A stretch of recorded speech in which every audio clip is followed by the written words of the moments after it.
सिख धर्म का स्थापना किसने किया था? गुरु नानक। ठीक है, यानी कि दुनिया में बौद्ध धर्म का स्थापना किसने किया था? महात्मा बुद्ध।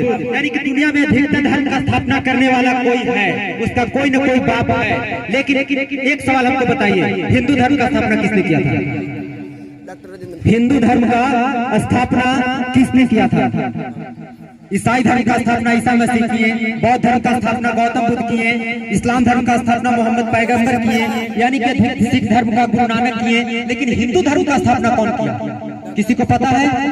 नहीं, क्योंकि हिंदू धर्म का स्थापना करने वाला कोई नहीं है। हिंदू वो धर्म है जो अपने आप से बना। हिंदू धर्म के लोग इतने तेज हुआ करते थे, देखिए कि सूर्य है, सूर्य से हमको बहुत लाभ है, क्योंकि विटामिन कौन सा मिलता है?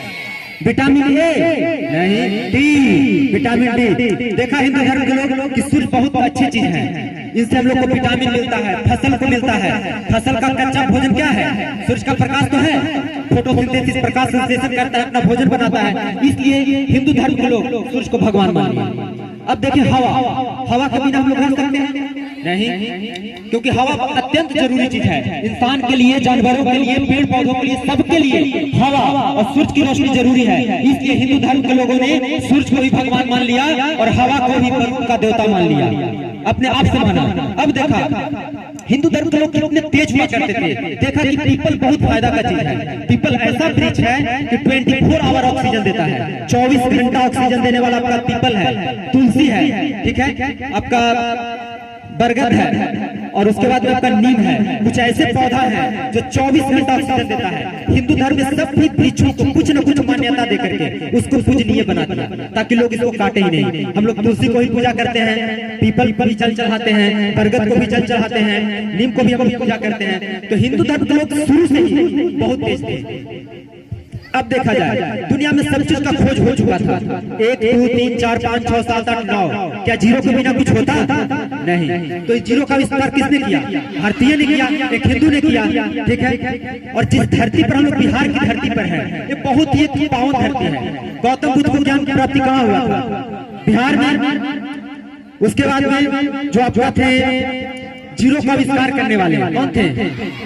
आर्यभट्ट का जन्म स्थान कहाँ है? आर्यभट्ट का जन्म स्थान कहाँ था?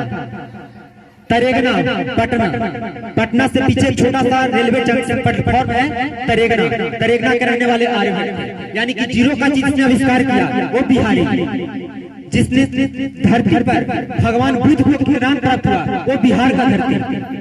जो भारत का प्रथम राष्ट्रपति दिया वो कहाँ का धरती? बिहार का धरती, क्योंकि भारत के प्रथम राष्ट्रपति कौन थे? डॉक्टर राजेंद्र प्रसाद। उनका जन्म स्थान कहाँ था? जीरादेई बिहार। ठीक है, भगवान श्री राम मर्यादा पुरुषोत्तम कहा जाते थे, लेकिन पहला बार संघर्ष कहाँ शुरू किए थे? उत्तर प्रदेश से आकर के बिहार में तो किए थे, बहुत से राक्षस को मारे थे।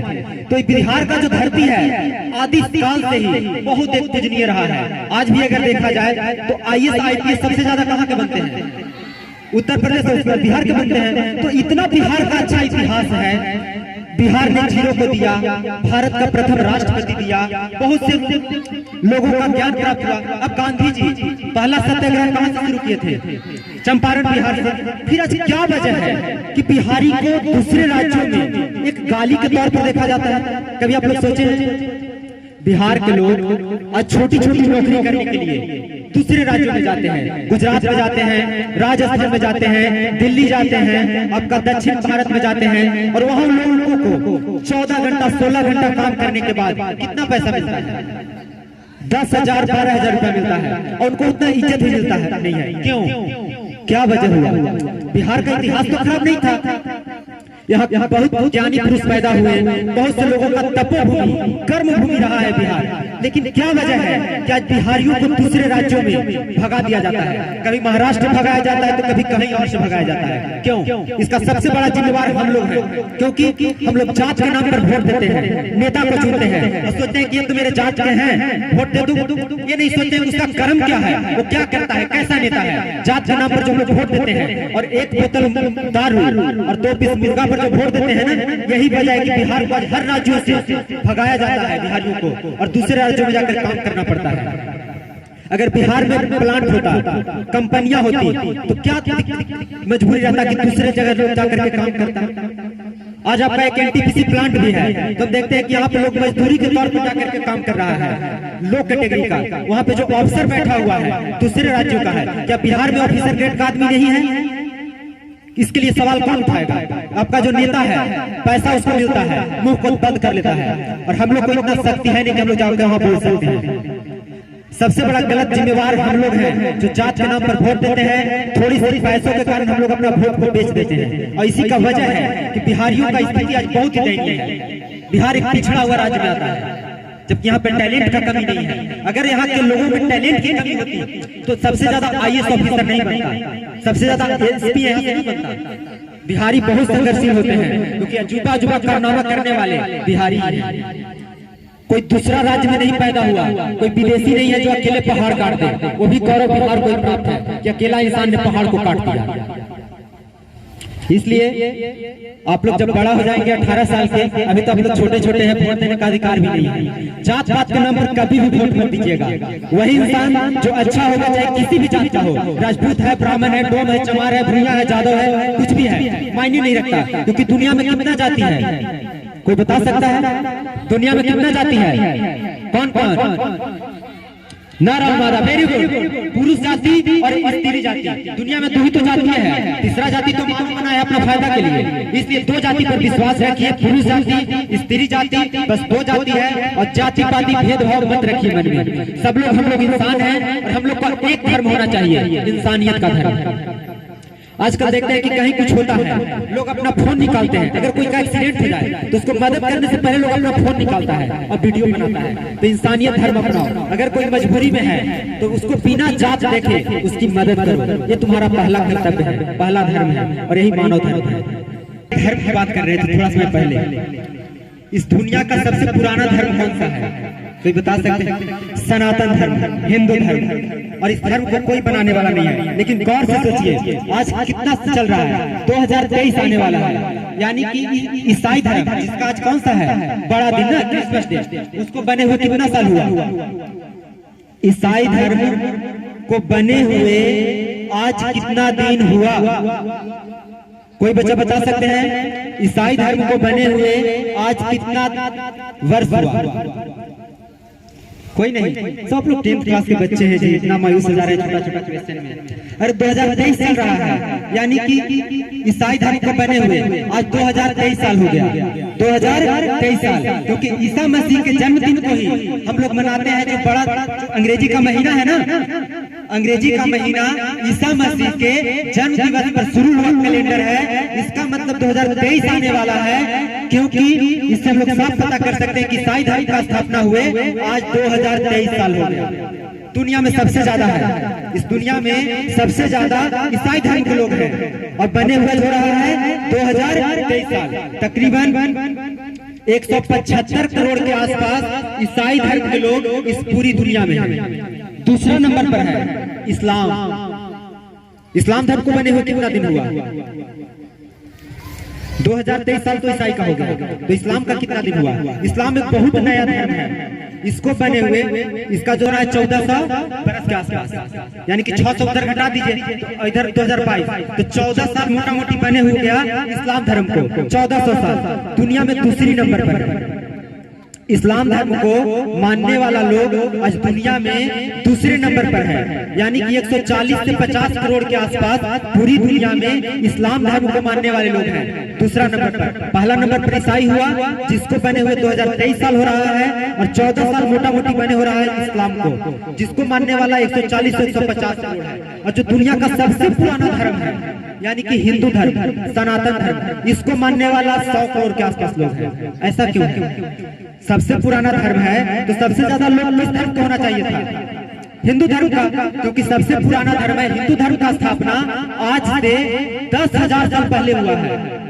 10,000 साल पहले आज से हिंदू धर्म, जिसको हम लोग सनातन धर्म के नाम से जानते हैं, उसका स्थापना हुआ था। लेकिन सोचिए जरा गौर से, हिंदू धर्म के लोग मानने वाले दुनिया में तीसरे नंबर पर हैं। पहले नंबर पर ईसाई है, दूसरे नंबर पर इस्लाम है, और तीसरे नंबर पर हिंदू है। क्यों? किसी के पास जवाब है? कोई वैसा है जो बाहरी आदमी भी जो सुन रहे हैं दर्शक के तौर पर, वो भी आकर स्टेज पर बता सके कि आखिर क्या वजह है? कि जो दुनिया का सबसे पुराना धर्म है उसको मानने वाले 1 करोड़, जो आज से 1400 साल पहले बना उसको मानने वाला 150 करोड़, और जो आज से 2023 साल पहले बना ईसाई उसको मानने वाला तकरीबन 175 या 80 करोड़। तो फिर क्या वजह है? सबसे होना तो चाहिए था हिंदू धर्म को, सनातन धर्म को मानने वाले लोगों को, लेकिन तीसरा नंबर पर क्यों है? कोई है जो आ करके इस बात को स्टेज पर समझा सके? ऐसा क्यों है?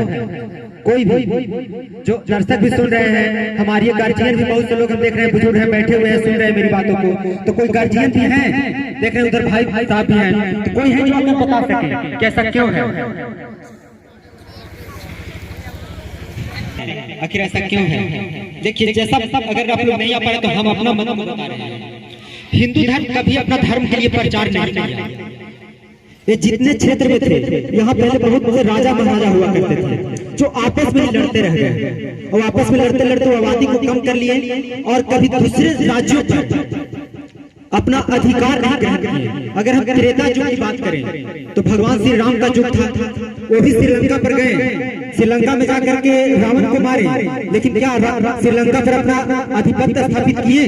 नहीं किए, उसी के भाई को दे दिए। और दूसरी चीज, किसी भी देश पर आक्रमण नहीं किया।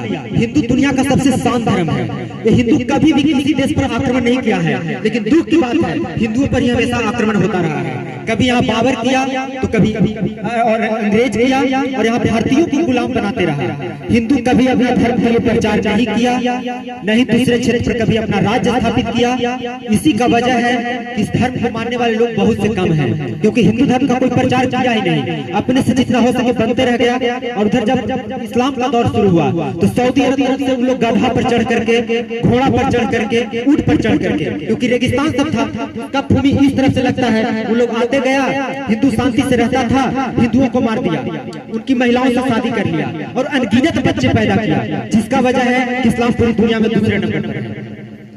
हिंदू धर्म को अब एक होना होगा, जात पात को भूल करके, नहीं तो हिंदू धर्म भी संकट में आ जाएगा, खतरे में आ जाएगा। मेरी बात बहुत लोगों को अच्छी लग सकती है और कुछ को बुरी भी लगेगी, लेकिन मेरी बात 110% सत्य है उस भगवान सूर्य की तरह जो चमक रहे हैं। अगर हिंदू अपना धर्म के लिए नहीं उठा, अगर नहीं जागा और जात पात में ही लड़ते रह गया तो हिंदू धर्म का बहुत जल्द विनाश हो जाएगा।